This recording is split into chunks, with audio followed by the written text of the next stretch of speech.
আজকে আমি বাড়ির সবার জন্য ইফতার আর খাবার রান্না করব। জোহরের নামাজটা পড়েই দৌড় দিলাম, কারণ আমি আজকে সবকিছু একা একা করব, তাই অনেক এক্সাইটেড আর টাইমও বেশি লাগতে পারে, কারণ আমি রান্না করার সময় সবকিছু ওলটপালট লাগে। আর আজকে যে পরিমাণে রোদ উঠছে ভাই, তো ফ্রিজ থেকে আমি চিংড়ি মাছগুলো ভিজিয়ে নিলাম। এইবার রান্নার জন্য আমার যা যা তরকারি লাগবে সবকিছু আমি একসাথে গুছিয়ে নিয়ে তারপর কাটতে বসে গিয়েছি। আর এখানে ছিল ডাল, এটা হচ্ছে পেঁয়াজও বানানোর জন্য। তো এখানে আমি আলু কেটে নিব, আলু ভাজি করব আজকে। প্রতিদিন তো আমি কেটে কুটে সবকিছু গুছিয়ে দিই আর আমার শাশুড়ি মা রান্না করে, আর আজকে আমি নিজের হাতেই কাটছি, নিজের হাতেই রান্না করছি। আর এই তো মাটির চুলায় রান্না করা কিন্তু অনেক কষ্ট, অনেক তাপ লাগে। চুলায় আমি এক পাশে ভাত আর এক পাশে মসুরের ডাল বসিয়ে তারপর এখানে আমি বেসনটা গুলিয়ে নিচ্ছি। আর আমি এখানে বেসন সাথে কিন্তু একটু ময়দাও দিই, তাহলে এটা একটু মুচমুচে হয়। তারপর এখানে হলুদের গুঁড়ো, মরিচের গুঁড়ো আর কিছু কালো জিরা দিয়ে দেব।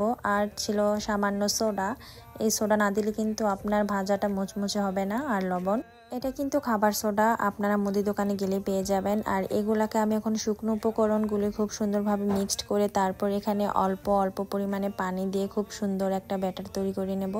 পানিটা কিন্তু অবশ্যই আপনাকে 2 থেকে 3 বারে দিতে হবে, না হলে কিন্তু একবারে দিলে এটা ঘনত্ব বেশি পরিমাণে পাতলা হয়ে যেতে পারে, তখন আপনার কিছুই করার থাকবে না। তাই আমি বলবো 2 থেকে 3 বারে এটাকে আপনি খুব সুন্দরভাবে নেড়েচেড়ে তারপর ব্যাটারটা তৈরি করে নেবেন। আর এইগুলা কিন্তু সব কিছুই আমি আমার শাশুড়ি মায়ের কাছ থেকে শিখেছি। বিয়ের আগে আমাদের বাড়িতে কিন্তু এগুলো কিছুই বানানো হতো না। আসলে কে বানাবে, আমি নিজেই ছোট মানুষ, রান্না করতাম। আবার হচ্ছে ইফতারি, এগুলো আমার পক্ষে সম্ভব ছিল না। আমি জাস্ট বুট বাগার দিয়ে রেখে দিতাম। আর আমাদের বাড়িতে এগুলো এখন খাওয়া হয়, আগে খাওয়া হতো না। তারপরে তো সুন্দর করে বেগুনগুলাকে আমি কেটে লবণ দিয়ে রেখে দিয়ে তারপর এখানে আমি আলু ভাজি বসিয়ে দিলাম কড়াইতে তেল দিয়ে। যারা সব সময় রান্না না করে দেখবেন হঠাৎ করে রান্না করতে গেলে কি থেকে কি করবে, মানে আসলে এটা আমারই হয়, মানে আমি হঠাৎ করে রান্না করতে গেলে আমি যে কোনটা দিব কি দিব মাথা ঠিক থাকে না। আর এই আলু ভাজিটা কিন্তু আমার হাতের অনেক মজা হয়, এটা সবাই পছন্দ করে। তো এখানে আমি আলু দিয়ে তারপর একটু হলুদ আর একটু সামান্য মরিচের গুঁড়া দিয়ে লবণ দিয়ে এখন এটাকে সুন্দর করে কাঁচামরিচ দিয়ে তারপর কিছুক্ষণ ঢেকে দিব।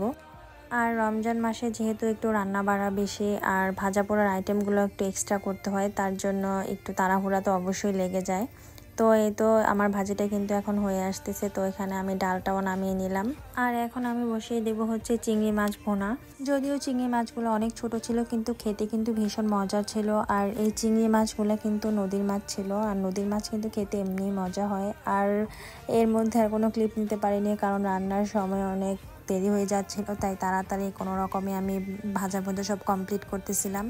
তাড়াতাড়ি রান্নার কাজ শেষ করে এখন ফলগুলো সব কিছু কেটে নিলাম। আর এই তো আমার সব কিছু রেডি। তো সবাই ভালো থাকবেন, সুস্থ থাকবেন, আল্লাহ হাফেজ।